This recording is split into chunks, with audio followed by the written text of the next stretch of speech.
Om Shanti. Welcome to my YouTube channel Knowledge pulse.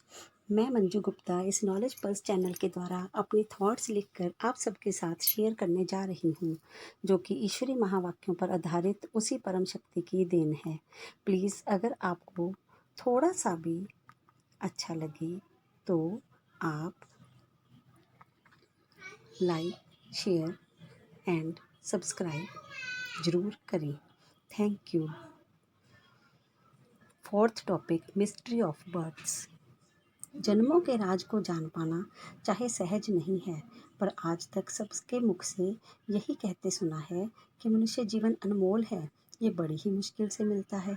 इसके लिए बहुत अच्छे कर्म करने पड़ते हैं। दान, पुण्य, यज्ञ, तप, नाम सिमरन, तीर्थ यात्राएं, मंत्र जाप और भी ना जाने क्या क्या, यानी बहुत कुछ। फिर ये भी कहा कि 84 लाख योनियों के बाद ही ये मनुष्य तन मिलता है और हमें जल थल आकाश के परिंदे और जानवर आदि कई तरह के जन्म भोगने पड़ते हैं। कई लोग इसे 84 का चक्कर भी कह देते हैं। मंदिरों में भी तो 84 घंटियों का ही गायन है ना। कोई कहता है कि सब लेन देन यहीं पूरा हो जाता है और कोई कहता है कि अगले जन्मों में क्लियर होता है। मीन्स कुछ भी स्पष्ट नहीं।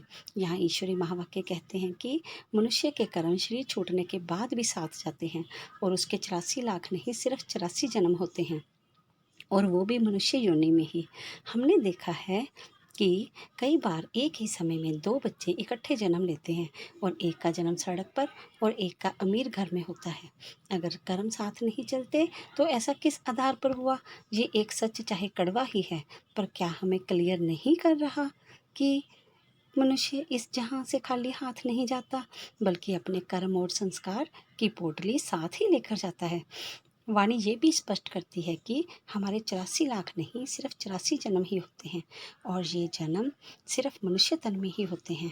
अब जिस तरह एक आम का बीज चाहे सालों बाद भी रोपा जाए तो वो आम का ही फल देगा, सेब का नहीं। ऐसे है मनुष्य आत्मा भी मनुष्य का चोला ही धारण करती है, कोई दूसरा नहीं। परम पिता परमात्मा हमें ये सच्चाई खुद ज्ञान मार्ग के द्वारा बताकर अपना मनुष्य जीवन सफल करने का मार्गदर्शन कर रहे हैं। अब हम अपनी अगली वीडियो में इस प्रेजेंट समय में अपने जीवन में अपनी छुपी खुशियों को कैसे एंटर करना है, इस बारे देखेंगे। ओम शांति। Thank you.